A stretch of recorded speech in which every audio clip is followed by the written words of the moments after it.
Bonsoir à toutes et à tous, bienvenue dans ce webinaire exclusif organisé donc par WH Self Invest. Je suis Raphaël Leblond, donc le directeur France du courtier Self Invest. Je suis ravi de vous accueillir pour ce webinaire en compagnie de notre invité exceptionnel Thibaut Charlot, trader professionnel et directeur de la société DM Trading, donc société de formation dont il nous parlera plus tard. Donc bonsoir Thibaut et bienvenue. Bonsoir Raphaël, bonsoir à tous. Alors Thibaut va se présenter, mais pour votre information, c'est c'est un peu une figure assez connue dans le monde du trading, via notamment la société DM Trading qui existe depuis plusieurs années. À titre personnel, j'ai été formé par DM Trading, je pense avant même que Pascal Talarida, son fondateur, avait commencé les formations. Il était venu nous former quand j'étais en école de commerce à Marseille. Je suis hyper content d'accueillir les gens de DM Trading et puis de voir comment ça évolue et puis de voir surtout que c'est toujours présent, que c'est très stable.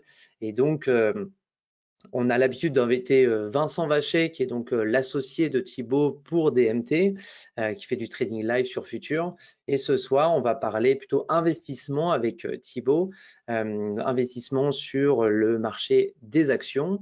Donc, dans ce webinaire, on va essayer de vous apporter, et surtout Thibaut va essayer de vous apporter un peu de la valeur et des choses que vous pourrez utiliser après dans pour votre propre portefeuille.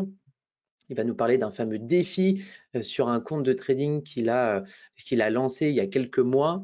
On va commencer sans plus tarder. Préparez bien vos questions, posez-les pendant le live. Je vais essayer de l'interrompre de temps en temps. On va commencer par une partie théorique sur qui est Thibaut, ce qu'il fait, quel est son fameux défi, comment il s'en est sorti, puis quelle méthode il utilise, sur quoi il intervient, quelle plateforme il utilise. Et puis après, on fera une partie un peu plus pratique, de mise en pratique, de cas pratiques sur une plateforme de trading. Et puis après, on pourra passer à toutes les questions. Moi, j'ai beaucoup de questions à poser. Mais la première, Thibaut, déjà, est-ce que tu peux te présenter, d'où tu viens, comment tu es arrivé dans ce monde du trading? Parce que tu n'es pas un peu comme moi, tu n'es pas trop vieux, moi je ne me considère pas comme très vieux, avec que 10 ans que je suis dans ce monde-là. Mais voilà, depuis combien de temps tu trades, depuis combien de temps tu t'es mis à ton compte, et puis qu'est-ce que tu fais, c'est quoi ton style de trading? Voilà, je te laisse te présenter. Parfait. Bon, du coup, moi, c'est Thibaut. J'étais en école de commerce il y a quelques années maintenant. J'ai 28 ans. Donc, c'est vrai que je suis pas extrêmement vieux, pas comme Vincent ou Pascal. Ça leur fera plaisir. Je fais du trading depuis un peu plus de 8 ans. Évidemment, au début, j'étais pas bon. Et puis, j'ai connu DM Trading lors de mon année d'école de commerce. Donc, j'ai fait mon stage chez eux il y a un peu plus de 6 ans maintenant. Et puis, la vie a fait son cours et je suis resté toujours à DMT. J'ai pas fini mon master en finance des marchés. Je suis passé par pas mal de styles de trading. Pascal m'a enseigné le forex. Je me suis beaucoup cherché jusqu'à arriver sur le marché action il y a à peu près 4 ans. Et c'est vraiment le marché que j'affectionne. Et c'est là où j'arrive à performer sur mon portefeuille. Euh, donc, je suis spécialisé sur le marché américain parce que sur le marché européen, c'est assez lent et ça correspond pas du tout à mon style de trading. On est vraiment sur du trading actif, quelques heures, quelques jours, rarement plus d'une semaine en position, peut-être des reliquats, en tout cas pas dans le contexte actuel. Voilà, donc j'ai plusieurs comptes de trading et j'ai fait la connaissance de Raphaël via Vincent, et puis c'est vrai que tu connais Pascal depuis un petit moment. La société DMT, elle existe depuis 2010, donc je crois que tu connaissais la société même avant qu'elle Ouais, je suis n'existe. arrivé en fait, il m'a formé en 2000, c'est ça, c'est en 2010 où je suis rentré en école et je pense que c'est la même année où il nous a formés et où il m'a piqué à ce domaine du trading. J'étais pas du tout destiné à l'origine. Merci Pascal. Il a piqué un peu vraiment pas mal de monde. Moi, c'est un ami qui m'a conseillé Pascal, et c'est pour ça que j'ai eu la chance d'arriver à DM Trading. Puis voilà, j'ai fait mon petit bout de chemin chez eux et je me suis spécialisé sur le marché action. Aujourd'hui, je forme des traders sur le marché action en ayant une éthique toujours qui est celle de Pascal, c'est-à-dire ça prend du temps, le trading c'est compliqué, c'est un métier. On va pas devenir riche du jour au lendemain. Évidemment, Pascal, c'est mon modèle. Financièrement, il est extrêmement bien réussi et c'est mon modèle que je souhaite atteindre. Et, euh, et voilà, donc je transmets mes connaissances à mes étudiants. Tous les jours, on trade en live, partage d'écran, partage de résultats, que ce soit positif ou négatif. Et voilà, je forme aussi en accompagnement au coaching mes étudiants pour répondre à leurs questions et corriger leurs trades. On est vraiment sur un suivi individualisé et c'est ce qui marche. De toute façon, c'est comme dans n'importe quel Ouais. domaine, il faut se spécialiser pour pouvoir que ça fonctionne. Et donc, pour revenir à WH et à Freestocks, il y a quelque temps, je cherchais un courtier sans commission pour mes étudiants, parce que quand mes étudiants ils commencent avec quelques milliers d'euros, au maximum 5 ou 10 000 euros, alors certains ont bien plus, d'autres ont moins de 10 000 euros, moins de 5 000 euros pour commencer. On va le voir dans la présentation, mais les courtiers classiques sont trop chers au niveau des commissions, puisqu'il y a je crois qu'il y a un seuil minimum avant d'être facturé au pourcentage, si je dis pas de bêtises. Ce C'est qui fait que souvent quand ça, ouais. on a un petit compte, certains de mes étudiants ne pouvaient pas gagner malgré qu'ils aient une belle performance sur le papier. Elle était Mm. grignotée par tout ça. Donc voilà, je me suis lancé un petit défi de tester votre courtier. Donc c'est une filiale de WH, Freestocks, qui propose le courtage sur les marchés américains et sans commission. Donc c'est ça qui m'intéressait.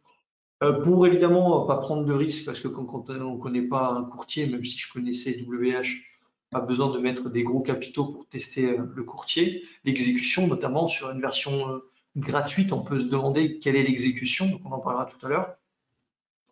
Et donc j'ai mis 12 700 dollars et j'ai transformé en 21 460 dollars, même plus actuellement, en Bravo. appuyé. Du coup, on verra sur le track record et sans prendre de risque. Il n'y a pas de all-in. Vous allez voir que le risque moyen, il est de 100 dollars. Donc, c'est là où vraiment réside l'importance, parce que la performance, elle peut être exceptionnelle, mais si derrière c'est des all-in ou si en 3 trades, on peut émettre, on peut supposer qu'il y a une grosse prise de risque qui a été faite. Là, c'est de par la répétition, je vais vous montrer les statistiques, qu'on peut arriver à faire ce genre de gain. Bon, maintenant, le plus dur est passé. Je considère qu'entre 10 et 15 000 euros, c'est la fourchette la plus compliquée à passer. Une fois qu'on a passé les 20 000 dollars, après, ça commence à aller tout seul. Donc maintenant, la question, c'est est-ce que je pousse le challenge jusqu'à 50 ou 100 000 euros avec ce petit compte, ou est-ce que je rajoute quelques dizaines de milliers d'euros que j'ai sur notre compte? Telle sera la question dans les prochaines semaines. Voilà, je sais pas si tu as des questions, on peut avancer si tu veux sur Bah, le. on peut avancer sur ta présentation. On a Donc, hâte je de vous voir ça. disais, quand mes étudiants, en tout cas certains de mes étudiants ont des petits comptes, pour la plupart, les commissions sont trop élevées chez les courtiers habituels. Alors, je parle d'Interactive Broker, je parle de Saxo Bank, et des mastodontes financiers, il n'y a pas à dire, c'est le top du top, surtout Interactive Broker. Mais quand on débute en trading, on n'a pas forcément envie de mettre des gros capitaux à disposition parce qu'on ne maîtrise pas encore, parce que on est dans la phase d'apprentissage. Qui dit phase d'apprentissage, on va faire des erreurs et donc on va perdre de l'argent. Et même si on fait de l'argent, ces courtiers-là ont un seul minimum avant d'être payés, de payer. Je crois que c'est 0,08% chez IBKR, chez Saxo Bank, ils ont augmenté euh, à l'aller et au retour. Mais du coup, voilà, quand on a moins de X milliers d'euros par position, on paye un seuil standard et ça peut vous pénaliser sur vos performances de façon assez importante. Également, les small caps en dessous d'1 dollar, il faut savoir que chez ces courtiers-là, on ne les paye pas au pourcentage, on les paye à l'action échangée. Et comme elle coûte pas cher, on achète beaucoup. Ça m'est arrivé des fois de payer 600 dollars de courtage en une seule journée. Je ne traite pas avec 1 million, donc ça fait vite des montants assez élevés. Donc voilà, on parle pas d'une problématique, mais à partir du moment où on a 25, 50 000 euros, on va chez Saxo IBKR, il n'y a pas de problème, ça marche très bien. Mais quand on veut débuter sur le marché action américain et, et si on ne veut pas payer de commission aussi, ben, on essaye de trouver des solutions. Donc, l'objectif, c'était de tester le courtier sans commission Freestocks, qui est donc une filiale de chez VH. Pour la partie régulation, je te laisserai peut-être rajouter des éléments parce que je ne suis pas calé forcément là-dessus. Mais voilà, l'objectif, c'était de tester Freestocks avec un petit compte pour ne pas prendre de risques, pour savoir quelle était l'exécution. Parce que quand on va sur quelque chose de gratuit, on peut se demander est-ce qu'on va être bien exécuté. Donc, chez Freestocks, on est exécuté chez les bourses principales, donc sont le Nasdaq, le NYSE. Il n'y a pas d'exécution un peu bizarre. Mais voilà, moi je ne le savais pas, donc il faut bien tester. Et c'est pour ça que je débute avec un petit capital sur Freestocks. Est-ce que tu veux rajouter quelque chose sur les réglementations ou on avance Oui, oui, on peut rajouter un point qui est important et dont beaucoup parlent concernant des courtiers concurrents qui ont aussi des petites commissions, parce qu'on n'a pas inventé la petite commission, hein. Il y en a plein qui ont, les néo-courtiers notamment, je pense à Scalable, Trade Republic, il y a eToro aussi, qui a fait des commissions très faibles. Euh, la, la, la, la différence principale avec eux, c'est que chez nous, comme tu le disais justement, on est exécuté aux États-Unis. Donc, on a un vrai broker américain, une vraie licence américaine pour faire du courtage, ce qui est rare hein, parce que la plupart du temps, les courtiers, les néo-courtiers, ils vous font du courtage en Europe. C'est-à-dire que vos actions américaines vont être exécutées très souvent avec des market makers en Europe. Et ça a pour conséquence que vous êtes exécuté sur des prix qui ne sont pas les vrais prix du marché et vous êtes souvent décalé des prix du marché réel. Vous pouvez faire plein de tests avec une Trade Republic. Souvent, les gens reviennent souvent sur ce courtier-là où vous avez l'impression de payer seulement 1 euro, mais en réalité, je ne parle même pas des frais cachés de conversion qui sont souvent énormes. De Giro, c'est pareil, mais c'est que vous êtes chez un market maker européen, vous achetez du Tesla et vous pensez que vous êtes exécuté, vous avez une action au Nasdaq, mais pas du tout, vous avez une action chez je ne sais plus quel market maker en Allemagne et donc vous pensez avoir acheté à l'action Tesla qui vaut, je sais pas, on va dire 150 $, bah, vous l'avez acheté à 152 $ au lieu de 150. Et donc cet écart qu'on appelle le spread, eh bien vous le voyez pas. Donc c'est quelque chose qui est c'est ça la grosse différence. Vous pensez que vous payez peu cher, mais en fait, vous payez beaucoup plus cher que vous ne croyez. Et Freestocks, nous, on ne travaille pas avec des on travaille avec des market makers, mais on travaille sous la réglementation américaine qui a des règles qui sont beaucoup plus strictes qu'en Europe.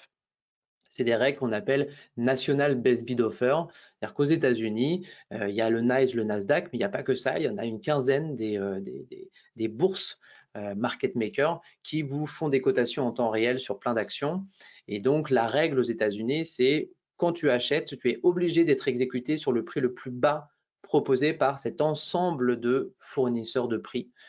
Donc, parfois, tu es exécuté au NYSE, mais parfois, tu es exécuté chez un autre ou un autre. Le but, c'est que vous êtes toujours exécuté au plus bas à l'achat et au plus haut à la vente. Ce qui fait qu'il n'y a pas d'histoire de je me mets en contact avec juste un seul market maker, je lui envoie tous mes flux, lui il me renvoie une commission parce que je lui envoie énormément de flux à gérer. Là, vous n'avez pas cette histoire-là, vous êtes toujours bien exécuté. Et Freestocks, ensuite, pour l'aspect régulation, bah, c'est, comme tu disais, c'est une filiale, c'est une marque en fait de Self-Invest. Donc, vous avez les mêmes garanties qu'avec Self-Invest, courtier au Luxembourg, donc régulation luxembourgeoise, la CSSF, garantie sur les fonds de 100 000 €, qui est bien meilleur qu'Interactive Broker d'ailleurs, qui est à 30 000 en garantie avec l'Irlande ou Chypre ou que sais-je. Donc voilà, vous bénéficiez quand même d'un courtier qui est peut-être, enfin la Freestock c'est assez nouveau, mais Self-Invest c'est 27 ans d'expérience, donc vous bénéficiez quand même de tout ça et de toute cette sécurité-là. Pour rebondir sur Trade Republic, pour moi, c'est pas un courtier pour faire du trading. Pour moi, c'est si on veut un peu à gauche, toucher au marché financier, sans être spécialiste, on va peut-être sur ces courtiers-là, mais on n'est pas dans quelque chose de spécialisé, d'efficace. Et de toute façon, moi, j'ai rien à gagner, je suis pas un partenaire de l'un ou de l'autre, donc Je dis mon avis de trader et ça fait quoi? Ça fait 8 mois et demi que je teste Freestocks.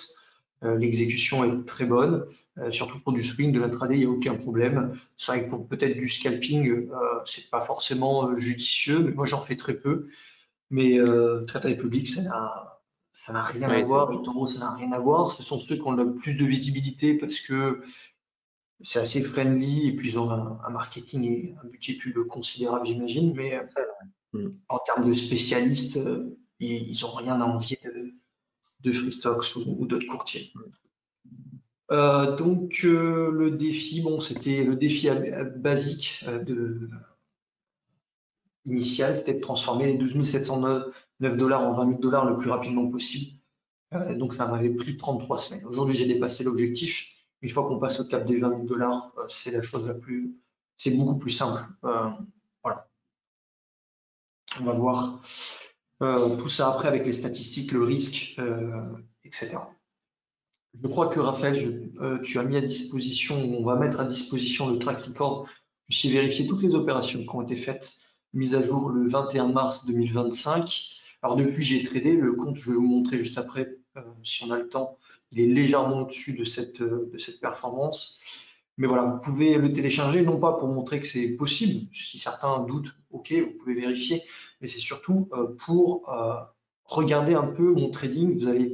Si vous regardez en détail, vous allez voir que quand je gagne gros, quand je perds petit, sauf quelques fois, je fais quelques bêtises, ça arrive, on est tous humains.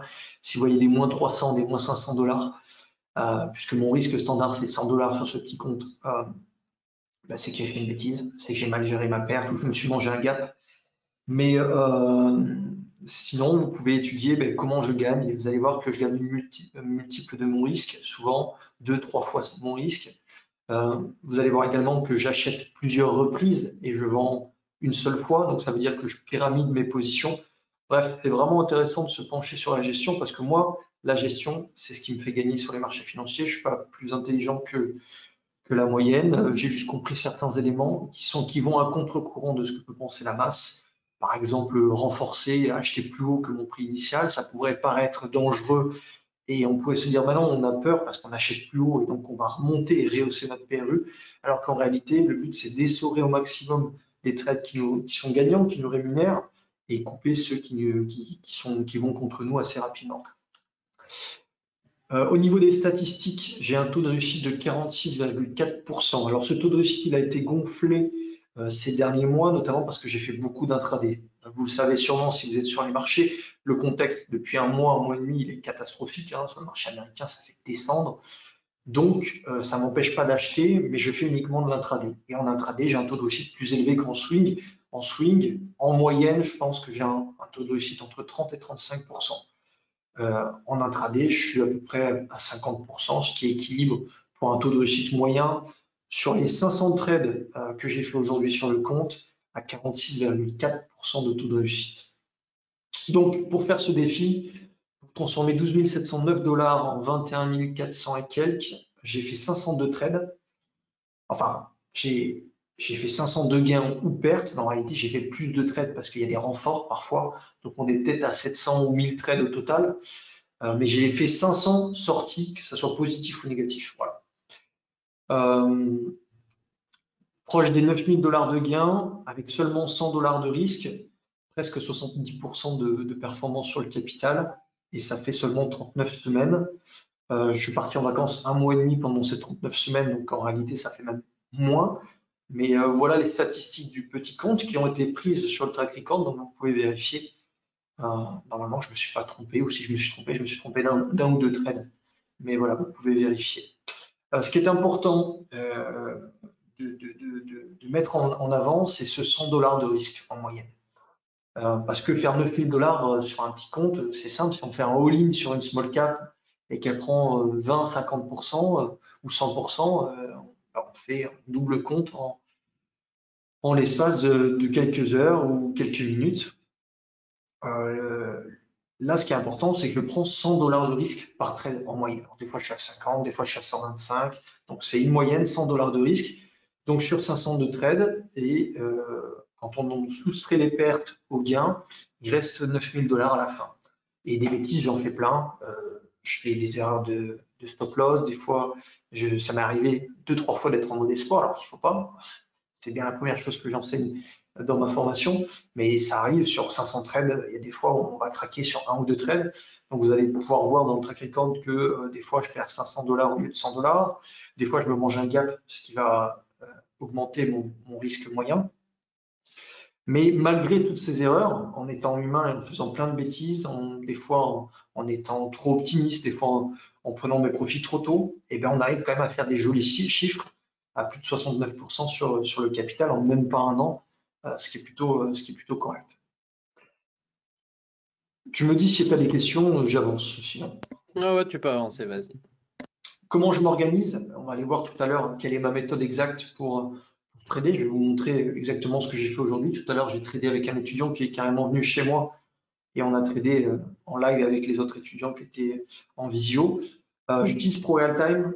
Je trouve que leur plateforme elle est vraiment ergonomique. Moi, j'ai toute mon organisation chez eux. J'ai fait coder des screeners en interne que je donne accès à mes étudiants. Sans ces screeners-là, je suis aveugle. Donc, ça ne veut pas dire que je ne pourrais pas répliquer ces screeners ailleurs. Je pourrais les faire chez TC2000. TradingView n'ont pas encore suffisamment développé, à mon sens, les screeners. Pour moi, c'est un gros pilier de ma méthode. C'est ce qui me permet d'être tous les jours au bon endroit, au bon moment et d'avoir un avantage statistique et des probabilités de gain qui sont plus importants que la moyenne. C'est que tous les jours, je vais là où se passe l'action grâce à mon screener. Donc, je fais mon analyse technique à 15h30. Je me connecte sur le trading floor avec les étudiants et je lance mon screener.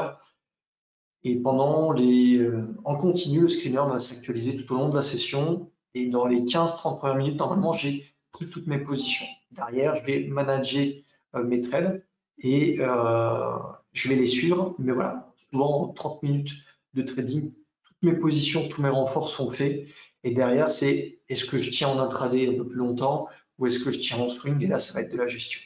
J'utilise FreeStocks pour passer mes ordres. Donc là, j'ai 3 écrans. Là, je suis sur un autre PC pour vous faire le webinaire, mais j'ai un autre PC ici où j'ai 3 écrans. En réalité, un écran ou 2 suffisent. J'ai ma plateforme de trading ici. J'ai mon FreeStocks là-haut. Et quand je sais combien d'actions je veux acheter, je fais la manip directement sur FreeStocks. Et voilà. Au début, c'est un peu complexe, mais au bout d'une semaine ou 2 semaines, on prend vite le pli et passer un ordre, disons le temps nécessaire de décider l'action que je veux prendre. Une fois que j'ai décidé et mesurer la quantité et passer l'ordre sur FreeStocks, ça me prend 10 secondes maximum maintenant entre Pro Realtime et FreeStocks. Donc au début, ça peut paraître un peu effrayant d'avoir deux trucs distincts, mais en réalité, ça se passe super bien, il n'y a pas de problème. On n'est pas en scalping non plus. Et même en intraday, ça se passe super bien, il n'y a pas de problème. Voilà. Donc, je vous disais, je fais du swing trading à l'achat sur 3 à 5 jours, des fois quelques semaines maximum. Aujourd'hui, le contexte ici ne prête pas, donc je fais de l'intraday à l'achat et à la vente également, quand le contexte est difficile. Et je vais vous montrer tout ça en détail sur ma plateforme tout à l'heure, pour que vous puissiez comprendre comment j'opère. Tous les résultats à Daily Trading, ça suit l'éthique qu'a mis Pascal en place depuis 2010. C'est de publier les résultats qu'on fait en live avec Vincent ou moi. On est en live avec nos étudiants tous les jours à 15h30 sur nos Discord respectifs. On trade avec eux, on monte nos écrans, on monte nos positions. Et ces résultats, qu'ils soient gagnants ou perdants, on les publie sur nos réseaux sociaux, notamment Facebook, Instagram, Telegram, pour montrer un maximum de transparence à notre communauté. C'est vrai qu'aujourd'hui, il y a beaucoup de contenu qui est proposé partout, des contenus de qualité, mais aussi beaucoup de contenus médiocres. Et si on ne se démarque pas avec de l'authenticité et des screenshots de ce qu'on fait réellement, ben on ferait partie peut-être de la masse de ceux qui annoncent une performance sans la baquer avec un screenshot du compte. Donc le screenshot, il y a toujours le même numéro de compte, hein, vous le voyez ici, FLA 530524. Si vous voulez traquer la performance, c'est mon numéro de compte chez FreeStocks. Voilà, les résultats sont publiés. Il y a des journées qui sont faciles, des journées qui ne sont pas faciles, des mois qui sont faciles, des mois qui ne sont pas faciles. La clé, c'est de s'adapter. Comme je vous le disais, on est un organisme de formation. Pour être un bon organisme de formation et être euh, qualitatif, il faut que ce que je fais moi puisse être reproductible et duplicable chez mes étudiants, parce que si je gagne de l'argent mais que mes étudiants n'en gagnent pas, ça veut dire qu'on est sur une méthode qui est trop basée sur le feeling et qui n'est pas duplicable. C'est pas un process qu'on peut apprendre, c'est pas une méthode qu'on peut apprendre. Donc, on traque les résultats de nos étudiants via des journaux de trading. Euh, si vous avez le temps, vous pouvez aller sur notre site web ce soir et vous verrez les journaux de trading détaillés de chaque étudiant que j'ai en coaching.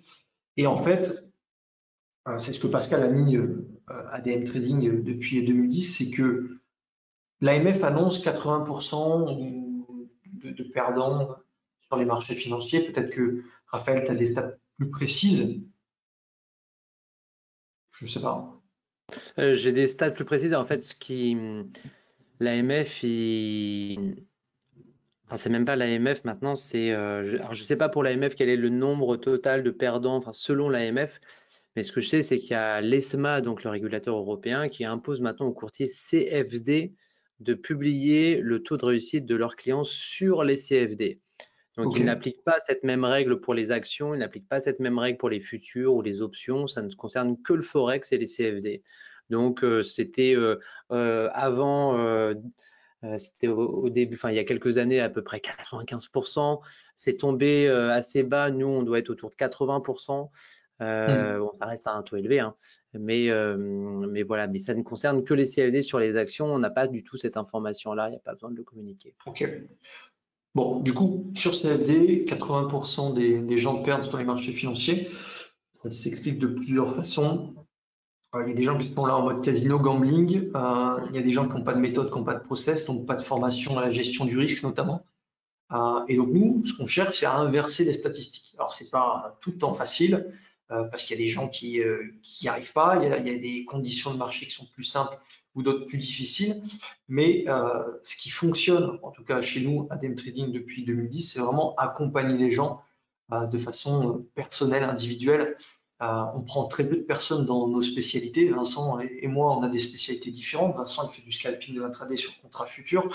Moi, je fais de l'intraday et du swing sur le marché action US. On prend, je crois, 35 étudiants, allez max peut-être 40 étudiants tous les ans.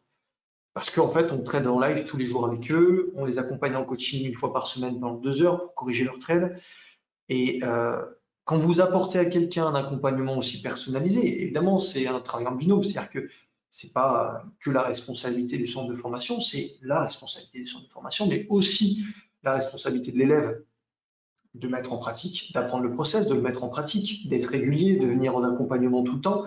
Et quand on arrive à faire ça, on arrive à inverser les statistiques. En tout cas, c'est ce que j'ai réussi à faire sur l'année 2024. Plus de 80% de mes élèves sont positifs. Alors, ça ne veut pas dire qu'ils font des montants astronomiques, hein. Je crois que, alors là, il y a le top 15, mais il y avait top 18 ou 20. J'avais 20 étudiants qui étaient réguliers sur les 35 ou 40 que je prends tous les ans. Donc déjà, vous voyez qu'il y en a à peu près la moitié qui viennent consommer et puis la moitié qui sont sérieux. Donc dans la moitié qui sont sérieux et qui viennent et qui sont assidus, vous avez 80% des gens qui sont positifs. Donc ça va de plus 6% jusqu'à plus quasiment 200% pour mes meilleurs étudiants. Mais disons qu'on a un cluster aux alentours de 25-30% de performance sur l'année, ce qui est plutôt correct. Ça, c'est dû à un accompagnement, à des gens qui sont là quotidiennement, qui tradent avec nous. Et il n'y a pas de secret dans n'importe quel métier. Si on veut être bon, il faut se spécialiser, il faut fournir des efforts et il ne faut pas y aller un petit peu au hasard. Voilà, je pense qu'on a terminé au niveau de la présentation de ce que je fais de moi et je vais finir sur moi ce que je pense du coup de ce challenge chez Freestocks. Et ben, en fait, je le conseille à tous mes étudiants maintenant. Ça ne veut pas dire que j'ai pas d'autres comptes ailleurs, j'en ai, mais c'est un courtier qui me permet de ne pas payer de commission et c'est réel, il n'y a pas de commission. Je crois qu'il n'y a que des frais de sec. D'ailleurs, je vais vous les montrer. C'est bon. Oui. Ça, c'est obligatoire, on peut pas y passer. Ouais, c'est obligatoire chez tout le monde, ça.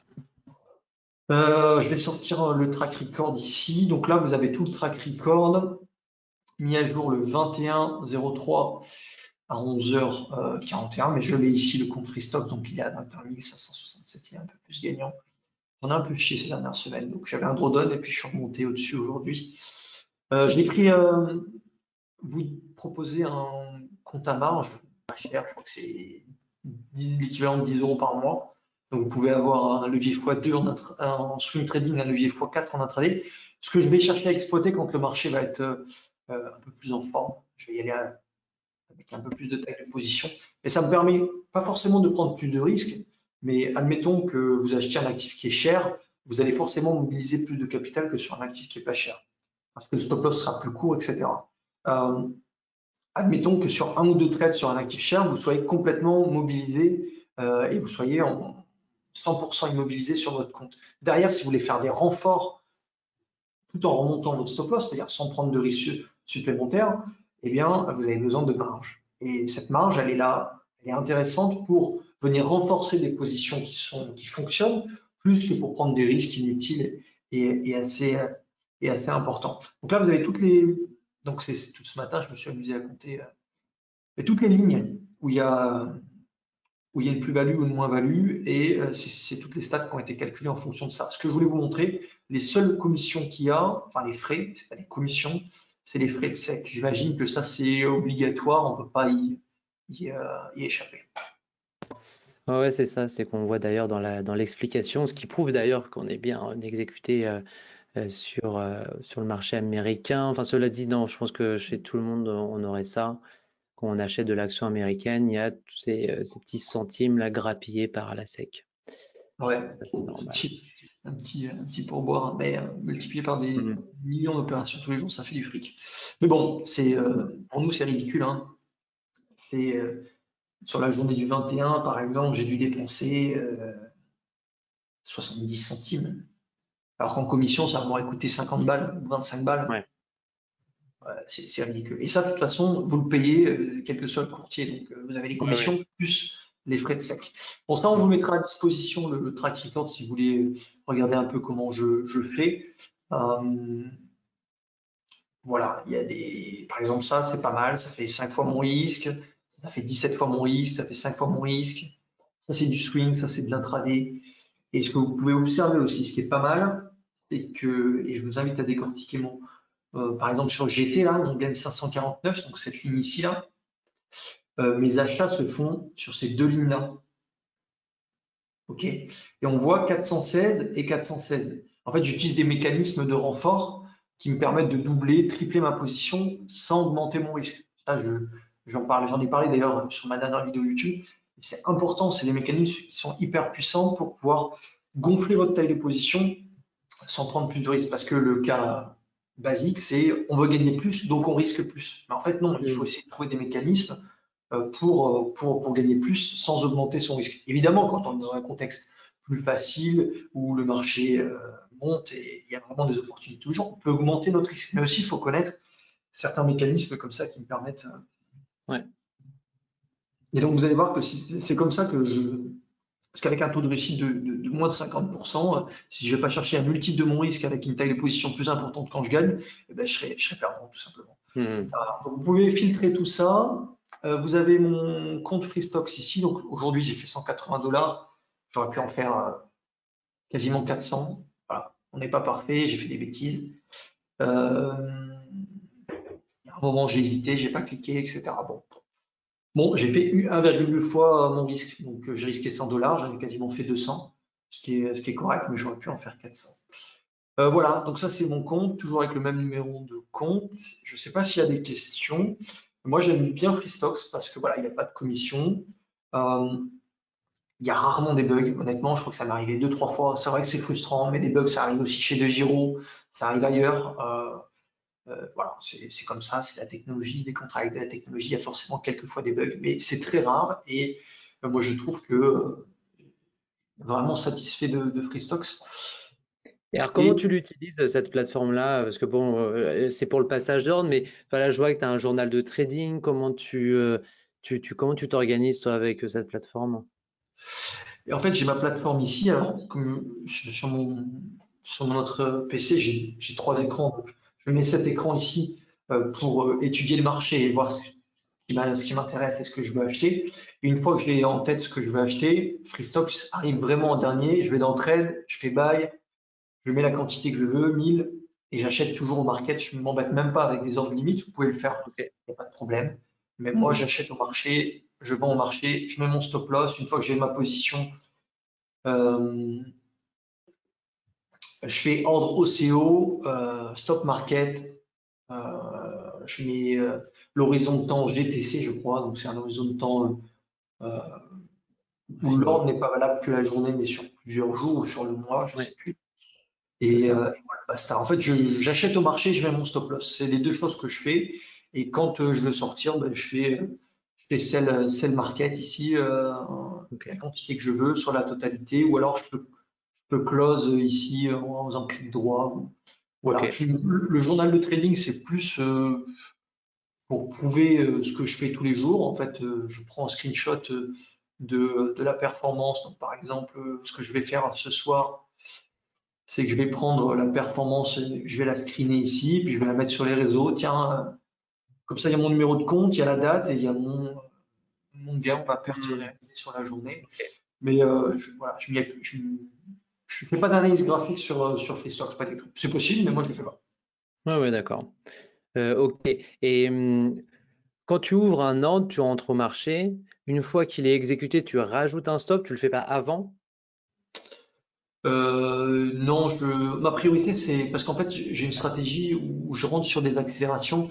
Ma priorité, c'est pas de rentrer trop tard, donc j'achète au marché et Et après, rentrer le plus dans vite les 10 possible. secondes qu'on suivi, j'ai posé mon stop loss. Je fais mon petit calcul.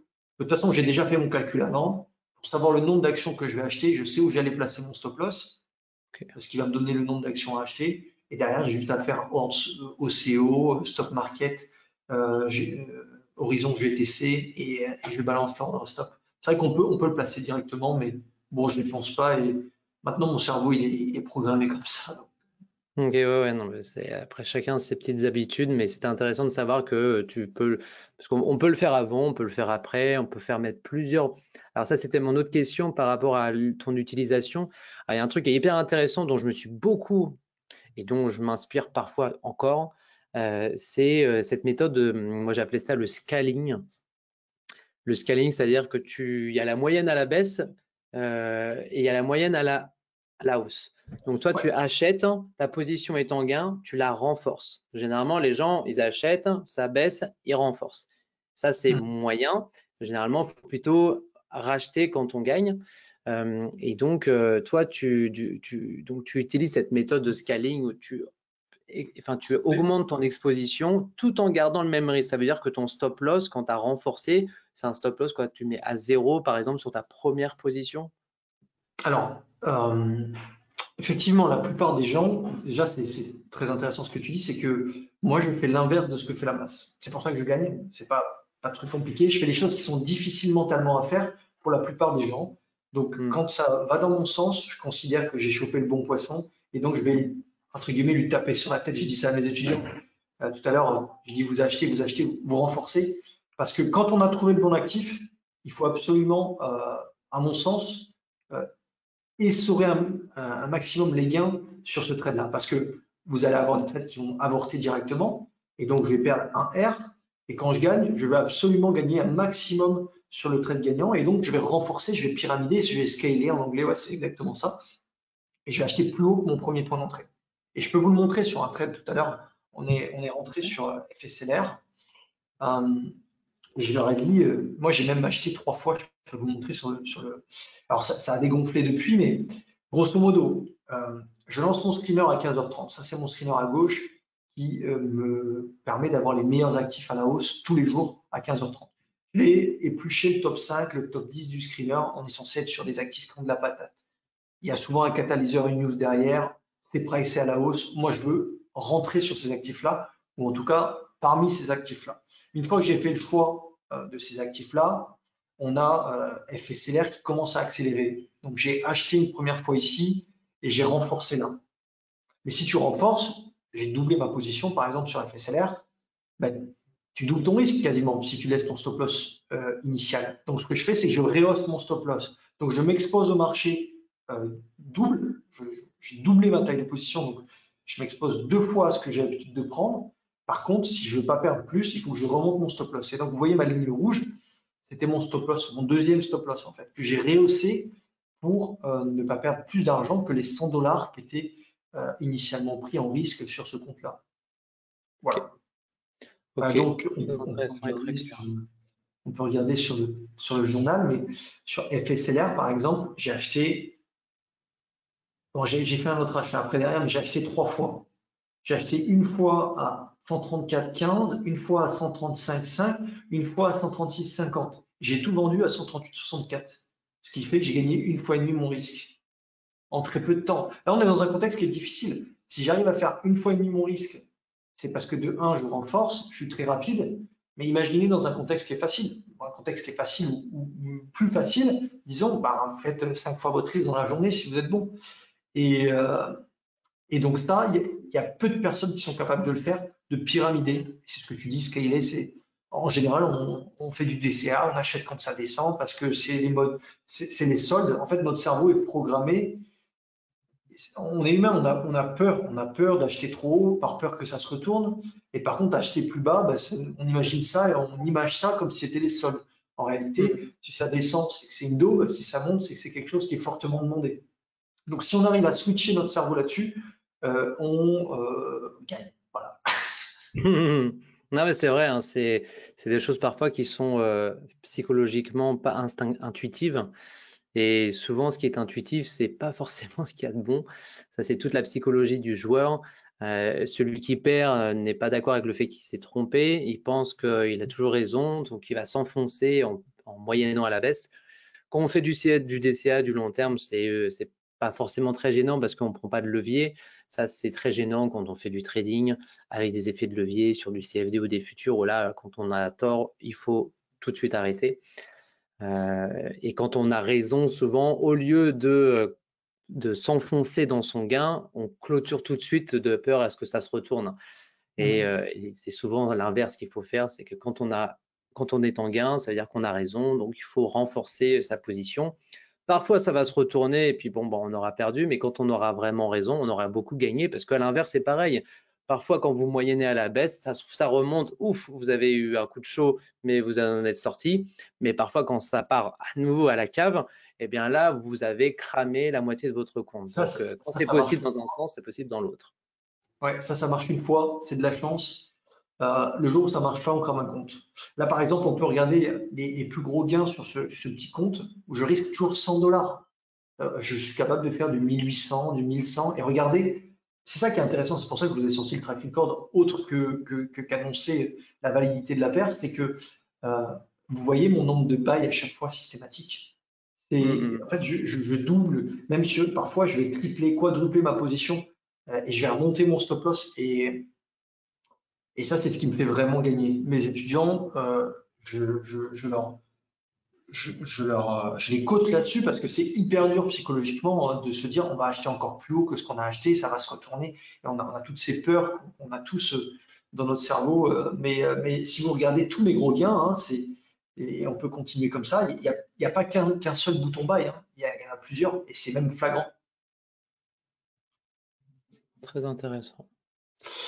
Si tu veux, je peux parce que je suis passé rapidement sur ma méthode, peut-être que les personnes Ouais, qui ouais, sont ce serait là. intéressant de savoir un peu quel est sans nous dévoiler tous tes secrets, mais quels Bon, il y sont a pas de les indicateurs que tu utilises pour faire tes screeners. ouais. Non, en fait, moi j'ai deux piliers qui sont hyper importants. C'est mon screener. Sans lui, je suis aveugle. Il me donne les meilleurs actifs tous les jours. Voilà, donc comme dit Pascal, C'est basé sur quoi? Pardon, c'est basé sur la variation juste du cours ou c'est des screeners basés sur des indicateurs techniques avec des signaux? alors pas d'indicateur technique, c'est basé sur la volatilité, le prix, les volumes. Voilà.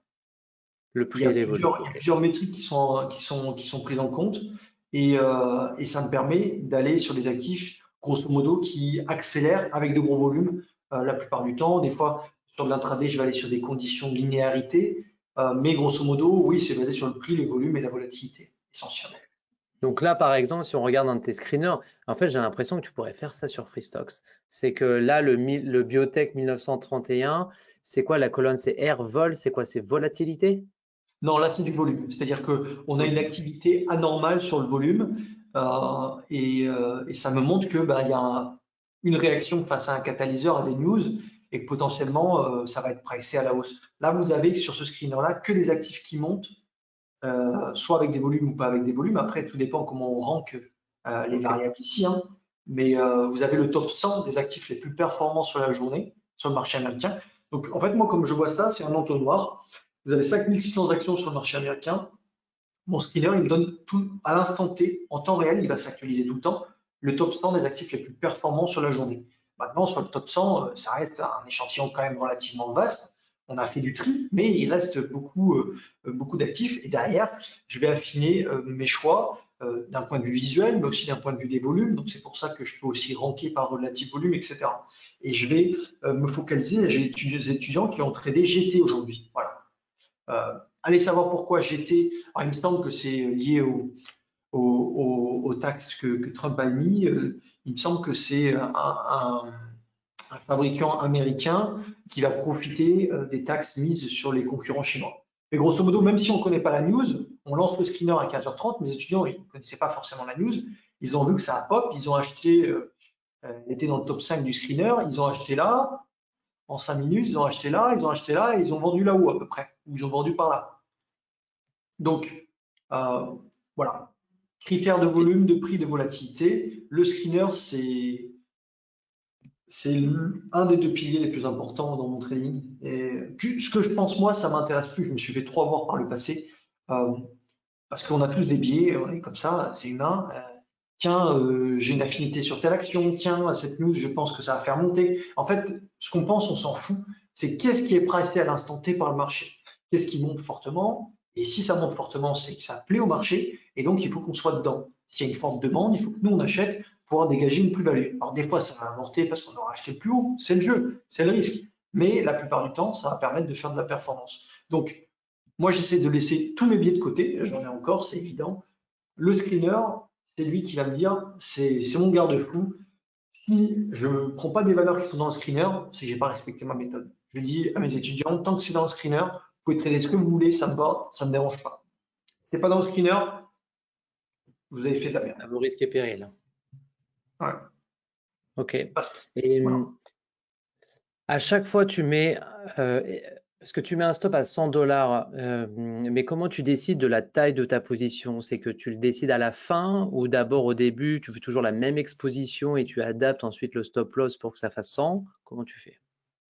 Alors, c'est une bonne question parce qu'en fait, 100 dollars, ça dépend, c'est difficile à calculer, ça dépend du prix de l'action et de la distance du stop loss. La Hmm. gestion, c'est que ça, c'est prix de l'action, distance du stop loss. Donc, vous pouvez, si vous avez la flemme de faire le calcul, vous avez des simulations qui sont pas mal sur, euh, sur PowerTime. C'est que moi, je rentre, par exemple, après la bougie 5 minutes. C'est à peu près, j'attends 5 minutes que le marché ouvre, qui me disent, tiens, il y a de l'activité anormale sur les 10 actifs-là, je vais en choisir un ou deux, je vais les trader. Et au bout de 5 minutes, je vais acheter. Donc, je sais que quand on s'approche de la clôture bougie 5 minutes, je vais calculer la distance de mon point d'entrée à peu près théorique par rapport à mon stop loss, qui est le plus bas de la journée. Et je sais que là, j'ai un stop loss qui m'affiche de 5%.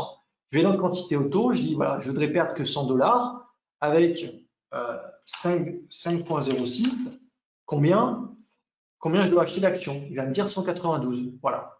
En 2 secondes, je sais que je dois acheter. Là, je dois l'expliquer, donc c'est un peu plus long, mais moi, dans la pratique, ça me prend 2 secondes, 3 secondes.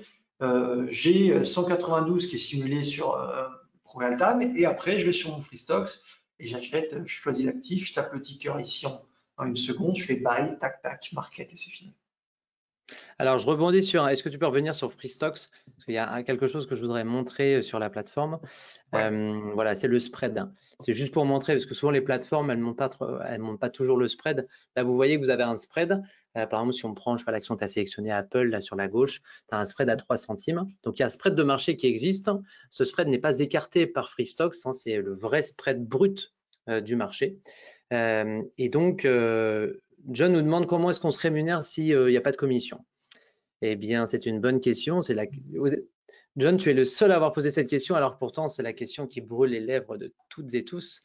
Comment est-ce que FreeStocks arrive à gagner de l'argent? Alors, on a un modèle économique très, très low cost, parce que c'est un vrai modèle de zéro commission. Mais quand on ouvre son compte, nous, on donne la possibilité en fait de s'abonner, c'est pas obligatoire, mais de s'abonner pour 10 € par mois pour avoir un compte démo permanent, pour avoir la possibilité de prendre du levier. Ce que Souvent, j'ai. les gens, ils prennent, ils prennent cet abonnement pour l'effet de levier. Donc ça, c'est une possibilité quand on ouvre son compte, on peut prendre cet abonnement. Il y a aussi un abonnement un peu plus cher si on veut rajouter des options, parce qu'on peut trader également les options sur les actions et sur les indices pour faire du 0 DTE par exemple. Donc ça, c'est possible, donc c'est un abonnement qu'on paye. Et puis après, bah, nous, notre rémunération, elle sera sur ça. On a des services de gestion de fonds également sur Freestocks où bah, on paye pour recevoir des signaux chaque mois. Ça s'appelle Stockbox. Alors, on vous fait une sélection chaque mois d'actions et ça, vous payez ça 149 € par an pour recevoir cette liste d'actions qu'on achète pour votre compte. Il y a des frais sur les retraits qui sont de 50 $ quand on n'a pas d'abonnement et 5 $ quand on a un abonnement. Et puis, à part ça, c'est tout, hein. La plateforme, elle est gratuite. Il n'y a pas de frais cachés particuliers. Et donc, quand vous ouvrez votre compte, vous n'êtes pas obligé de prendre d'abonnement. Si vous ne tradez pas, vous allez payer quand même 10 € chaque mois parce que vous ne tradez pas. Mais si vous passez au moins un trade, vraiment, ça ne vous coûte rien du tout. Et Thibaut, on est la preuve. C'est une vraie offre de 0 commission. Tout à Et fait. donc, en dépit de ça, en dépit du fait qu'on n'applique pas de commission, on a réussi à avoir un modèle économique qui est profitable. Parce que c'est bien beau tout ça. Au début, on pourrait se dire, tiens, c'est une technique, enfin, ce qui n'était pas du tout notre cas, mais ça pourrait être ça. C'est on fait du 0 commission, on apporte plein de monde, et puis après, on applique des petites commissions. Ça, on aurait pu le faire, mais on ne le fait pas, et a priori, on ne le fera pas. Donc, c'est un vrai, ça nous tenait à cœur en fait de faire une vraie offre de 0 commission parce qu'on voyait qu'il y en avait plein qui faisaient des fausses offres de 0 commission en écartant les spreads, en faisant des frais de conversion. Et ce qu'on paye le plus cher sur les actions américaines, c'est les frais de conversion. On peut vous proposer du 1 € ou du 50 centimes de frais sur le passage d'ordre qui est très faible. Mais quand tu as un compte en euros et que tu traites sur des actions américaines, tu vas payer des frais de conversion qui sont vraiment énormes selon le courtier par lequel tu passes, mais les courtiers les plus connus, on a parlé de Trade Republic, de Giro, on a fait des tableaux de comparaison de commissions entre eux et nous, et quand on passe sur les frais de conversion, ça s'envole complètement. Et ça, c'est des frais typiquement qui sont cachés, qui ne vous montrent pas parce qu'ils ne vous disent pas combien est les frais de conversion, combien sont les frais de conversion. Mais bref, donc nous, on a une vraie offre de 0 commission. Les comptes sont en dollars, comme on le voit, donc on paye des frais de conversion sur le dépôt. Ça, c'est pas nous qui appliquons ça, c'est la banque qui reçoit l'argent et donc qui applique ces frais de conversion. Voilà, pour répondre à la question de John. Non, mais c'est une bonne question. Moi, je vous dis, hein, je ne suis pas payé par WH ou Freestocks. Donc, je vous dis réellement ce qui se passe. Je cherchais un courtier sans commission. On connaissait WH. Raphaël m'a parlé de Freestocks. Je l'ai testé avec un petit compte. Il n'y a pas de commission. Il n'y a que les frais liés à la SEC, mais ça, vous le payez chez tous les courtiers. Donc, c'est bien pour ceux qui veulent débuter. J'en avais besoin pour mes étudiants qui ont en dessous de 10 000 € et qui veulent commencer sur le trading action.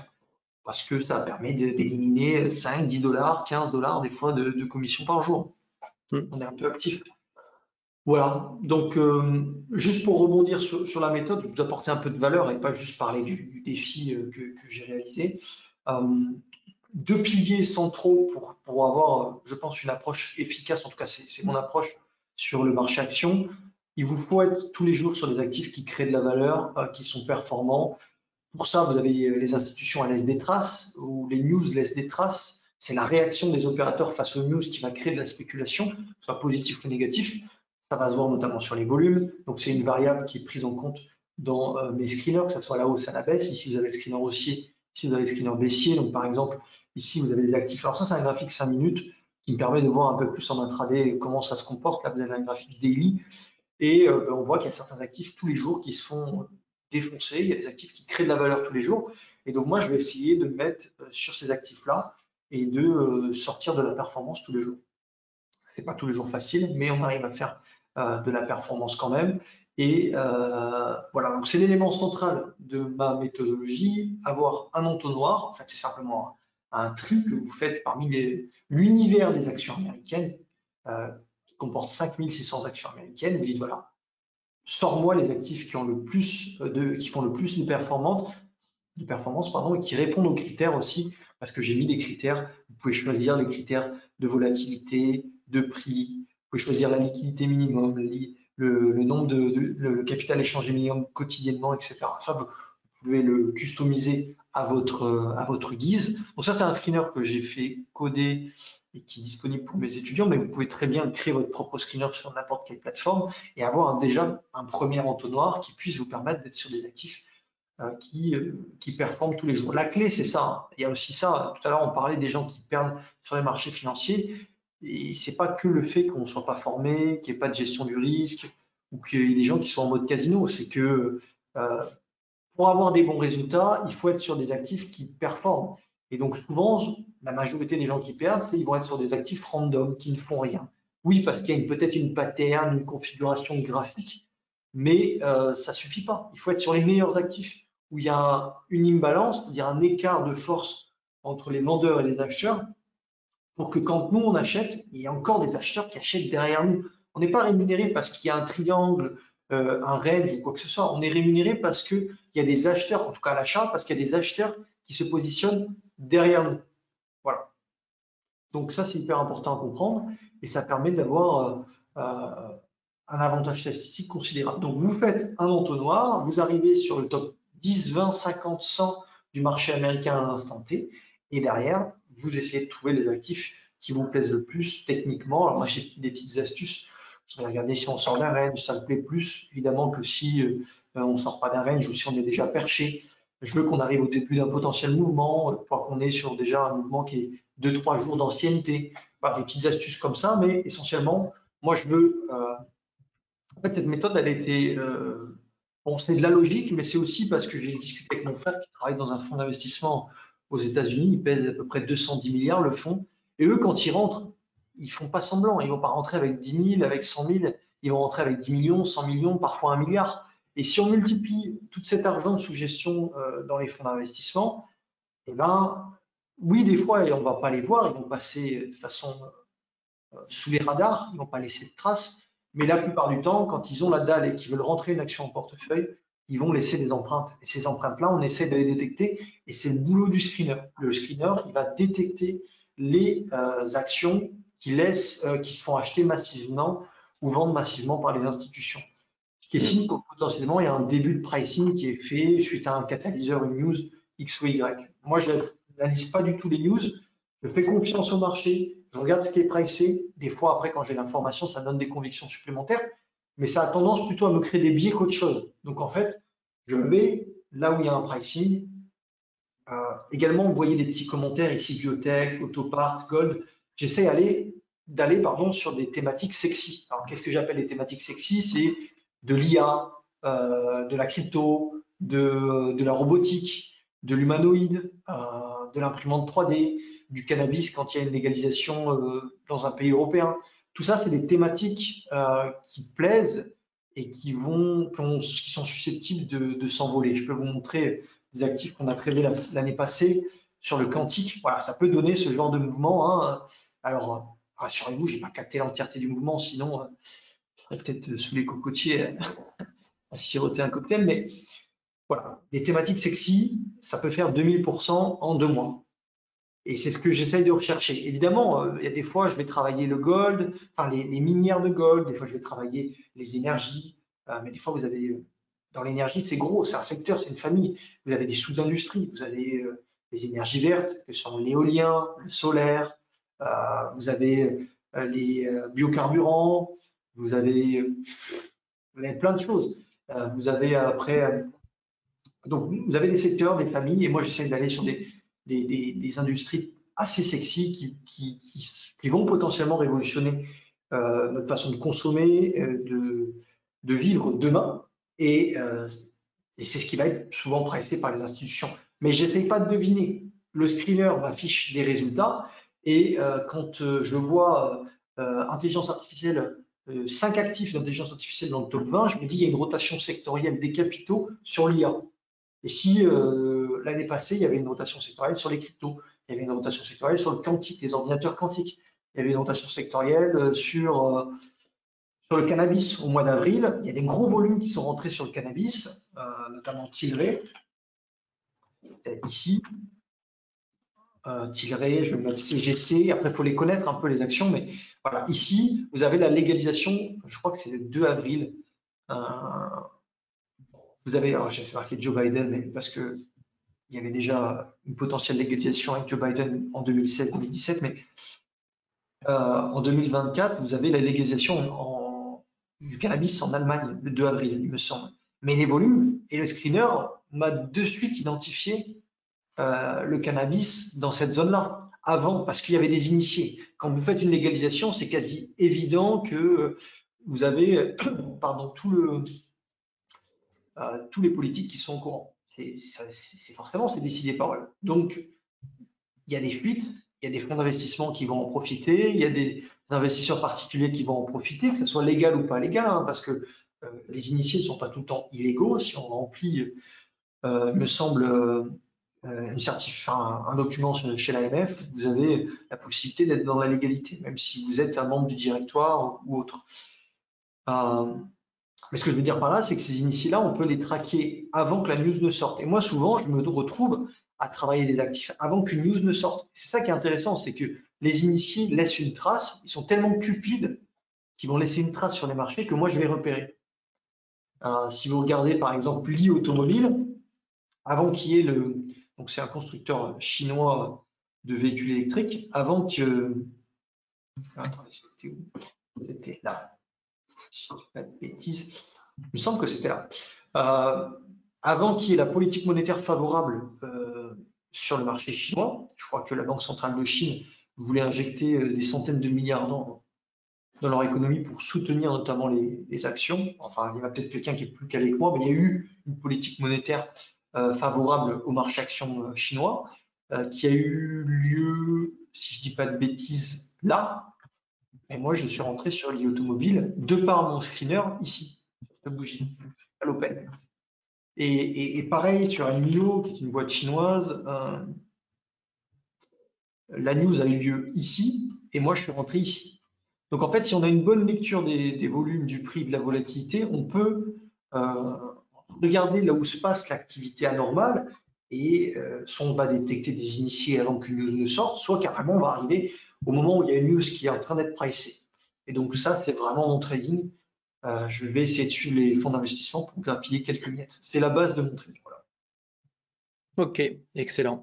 Je vais juste me permettre de reprendre la présentation. Juste montrer, parce que toi, tu utilises les screeners, enfin tes screeners. Juste pour information, c'est que sur la plateforme FreeStocks, vous avez, donc comme plein de plateformes, vous avez des watchlists. Donc ces watchlists, je vous montre, vous avez par défaut, hein, ça c'est la plateforme par défaut quand vous démarrez pour la première fois. Par défaut, vous avez le Dow Jones qui est mis sur votre gauche, que vous pouvez changer en mettant par exemple, je sais pas, l'indice S&P 500 si vous voulez avoir 500 entreprises. Et donc dans cette watchlist, vous pouvez en cliquant ici, personnalisation des colonnes, vous pouvez en fait la personnaliser. Donc moi je vais par exemple enlever ça, je vais laisser le spread, je vais enlever la marge, je vais laisser le volume, je vais faire remove from table et je vais ajouter par exemple le changement net en pourcentage. Ça je l'ajoute pour avoir volume et le changement net en pourcentage. Hop, j'ai la colonne changement net que je vais mettre à côté de celle du volume.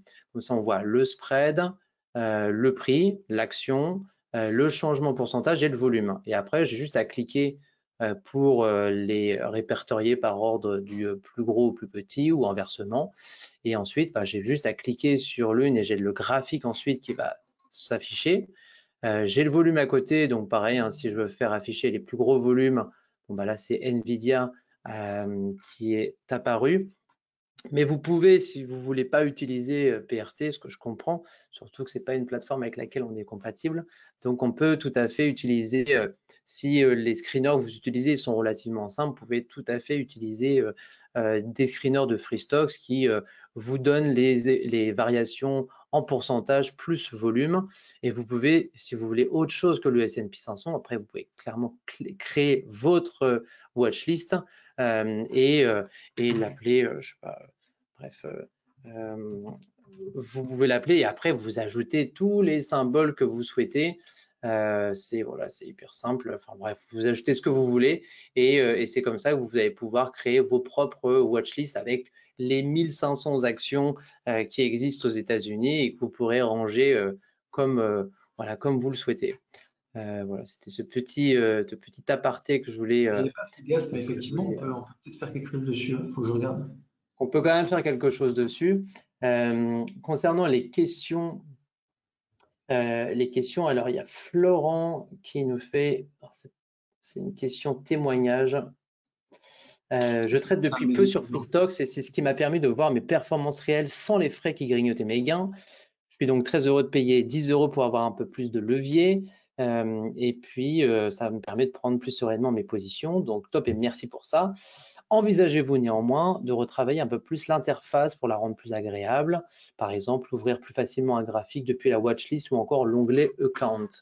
Alors, là, par défaut, vous avez, avec ce petit bouton rouge, lié les deux fenêtres. Donc, quand vous cliquez sur l'un ou sur l'autre, eh ben, ça vous change à chaque fois, voilà, ça les connecte les deux. Vous pouvez, en cliquant sur le petit plus que vous voyez sur chaque fenêtre, vous pouvez ajouter ce que vous souhaitez comme un graphique. Si vous voulez avoir deux graphiques, si vous voulez par exemple, je sais pas, Nvidia, je prends. Vous avez donc Mulen, Nvidia, et vous pouvez faire autant que vous voulez. Les mettre les unes à côté des autres, enfin les uns à côté des autres, et ensuite vous pouvez aussi les afficher les deux. Et donc pour les afficher les uns à côté des autres, vous pouvez juste cliquer sur l'onglet de l'action, vous faites un clic gauche, vous glissez dans le graphique, après vous relâchez, soit à droite, soit à gauche, ça dépend comment vous voulez séparer la fenêtre, on va dire qu'on va la faire par la droite. Donc, ce qui veut dire que vous avez voilà, un graphique, vous avez deux graphiques et vous pouvez en créer encore un autre si vous voulez et le mettre par le bas. Ici, vous mettez, je ne sais pas, Apple. Enfin bref, vous le faites comme vous voulez. Et donc, ça vous permet d'avoir plein de graphiques si vous voulez avoir plusieurs graphiques, plusieurs unités de temps pour le même graphique, etc., etc. Donc, il y a quand même des choses que vous pouvez faire sur la plateforme. Vous pouvez même rajouter la fenêtre de vos positions ouvertes si vous voulez. Mais voilà, c'est juste quelque chose que je voulais rajouter sur la manière dont tu as d'utiliser l'autre plateforme. Au niveau des watchlists, toi, tu peux très bien aussi le faire avec cette plateforme. Voilà tout. Autrement, je pense que je n'ai pas d'autres questions. Quel marché US privilégié, nous demande Ted. Alors, est-ce que tu as un secteur préféré? La tech? Non, enfin, encore une fois, moi, je veux pas je veux pas de biais, donc je laisse mon skinner choisir à ma place. Évidemment, je préfère de la tech. Tout ce qui est plus sexy, c'est la tech. Ouais. Ce qui est le plus pricé aujourd'hui, qui fait le plus de performance, c'est de la tech. Maintenant, je laisse ce travail être fait par mon skinner. Où est-ce que va l'argent des institutions à l'instant T? Et si c'est, j'ai vu en 2022 du charbon, c'était des tankers sur donc les tankers, ce sont des transporteurs, des bateaux qui transportent du gaz sous forme liquide, notamment parce que les Européens ont dit bon, on n'achète plus le gaz russe avec le conflit et on va l'acheter aux Américains plus cher et en plus on va payer le transport. Et il y a eu un gros pricing sur les tankers et les tankers c'est pas forcément sexy, mais il faut se dire que quand l'argent est déplacé d'une thématique à une autre, eh bien, il faut le suivre et peu importe ce qu'on pense. Donc j'ai pas, si j'ai des secteurs clairs, mais je suis mon skinner et lui il va me dire bah, tiens, l'argent est injecté à l'instant T. Aujourd'hui, FSLR, c'est des semi-conducteurs sur du solaire. C'est pas forcément l'ami de Trump en général. Si ça avait été Kamala, on aurait vu les énergies vertes s'envoler. Mais je suppose, ça reste mon interprétation après coup, je ne le savais pas quand je l'ai tradé tout à l'heure, que comme les taxes vont être mises sur les concurrents chinois, notamment qui sont pas chers et de qualité en Chine, eh bien, FSLR qui est aux États-Unis va augmenter ses ventes et du coup ses bénéfices. J'imagine que c'est pour ça qu'il y a eu un pricing, mais voilà, encore une fois, je ne veux pas deviner, je laisse le marché décider à ma place et c'est là où je suis le meilleur. C'est vrai que c'est difficile à accepter, mais c'est comme ça, pour moi. Top. Donc, tous les marchés sont screenés, le SP, le Nasdaq, le Dow Jones, le Russell. Là, vous voyez sur la watchlist que vous voyez, c'est le Russell 3000. Généralement, on fait le Russell 2000 pour les small caps, mais le Russell 3000, ça prend donc 3000 entreprises américaines, dont, vous voyez, il y a du Nvidia, du Tesla, du Apple. Donc, il y a vraiment, il y a plein, il y a tout le S&P 500, il y a tout le Russell. Donc, vous avez beaucoup, beaucoup, beaucoup d'entreprises américaines que vous pouvez donc screener de cette manière-là. Les entreprises, vous voyez, moins 39% pour RH Common Stock, 38%. Et puis les gagnantes du jour, c'est Local Bounty, Goodyear, Lemb, Molina. Bref, voilà. Mes étudiants l'ont travaillé. J'étais la deuxième là. C'est là où ils ont gagné aujourd'hui. Ouais, Goodyear Tire Rubber. Ça, Ouais, on l'a ça, vu c'est intéressant. dès l'Open, il y a eu des achats massifs et bam, ils sont rentrés. Et ce que je disais tout à l'heure, c'est que les concurrents chinois vont être taxés et donc ils vont dégager plus de revenus et ça, le Hmm. pricing est en train de se faire. Alors, on n'est pas resté longtemps parce que le contexte est quand même bien dégueu en ce moment, mais Ouais. voilà, ça bouge et ça vit le D'ailleurs, tu marché. restes. À quel moment tu décides, imagine, je sais pas, tu es rentré. Là, c'est des bougies de 15 minutes, mais imagine, je sais pas, tu es rentré à la moitié, on va dire, de la bougie. À quel moment tu décides de sortir? Tu fais de l'analyse technique, tu prends juste une fois ton gain. En général, Par exemple, aujourd'hui, c'était quoi le critère? ça dépend beaucoup du contexte. En ce moment, je suis très très rapide. Je pars en 20 Ok, minutes, normalement, je suis rentré, je suis sorti. ok. Euh, Sauf qu'il y a vraiment quelque chose qui me dit que sur des très très gros volumes, des très bons résultats, et là je me dis bon, je vais essayer de le tenir un petit peu plus. Ou quand le contexte est favorable, ben, je peux tenir quelques jours sans aucun problème. Mais en ce moment, en l'espace d'une demi-heure, normalement, j'ai fini ma session parce que derrière, ça fane en général. Ça Hmm, dépend du contexte. Le plus dur, c'est de s'adapter au contexte. C'est ça qui est vraiment vraiment difficile parce ouais. qu'en Italie, il y a toujours des choses à faire. Maintenant, le relais, et donc ce qui nous fait gagner derrière, il n'est pas toujours équitable, c'est pas toujours le même. Ça dépend vachement du contexte, ça dépend aussi des news. Donc là, en ce moment, on est très prudent avec Florent, là, qui est sur le chat. On a tradé ensemble, il est venu à la maison tout à l'heure. Et il était sur GT notamment, ils sont pas restés longtemps, ils sont restés 20 minutes, une demi-heure, quoi. Hmm, ok. C'est le plus dur, Euh, s'adapter, ouais. Ouais. et donc, on demande aussi, est-ce que vous faites du trailing stop? Bah, c'est ce qu'on expliquait au début. Tu fais du trailing stop de manière, on va dire, manuelle. C'est-à-dire que dès que Mhm. au moins quand tu veux renforcer ta position, quand tu le fais, a priori, ton premier stop loss, tu le mets à break-even. En tout cas, tu En le fait, déplaces. comme c'est un PRU, je m'amuse pas à avoir deux stop loss. Je vais avoir un stop loss global. Donc j'ai acheté à Oui. 100, j'achète à 102, mon PRU est à 101. Ben, mon stop loss, je vais le remonter en proportion pour ne perdre que le montant Ouais. initial. Et derrière, j'ai des étudiants qui vont sortir sur trading stop. Moi, je sors sur objectif, chiffre rond, Hmm, voilà, en force, en général. très Mais clair. tout est possible après, c'est une affinité. Chacun, le trading, on peut faire tout ce qu'on veut, il n'y a pas de problème. Ouais, ouais, complètement. Ok, excellent. Bon, et ben, merci beaucoup Thibaut de nous avoir apporté donc ton retour d'expérience sur Freestocks, plateforme Très bien. zéro commission. Félicitations pour cette superbe performance sur les quelques semaines où tu as tradé, donc un peu moins d'un an, à peu près 100% de performance, c'est assez impressionnant. J'espère que tes étudiants font aussi bien, au moins aussi bien, et en tout cas qui sont profitables grâce à vos services sur DM Trading. Donc si vous voulez rejoindre Thibaut, ce sera sur DM Trading. En attendant, je vous souhaite à tous une bonne soirée. Thibaut, à bientôt. On se Et revoit pour les 50 000. exactement, on fait la même pour les 50 000. Allez, salut tout le monde, à bientôt.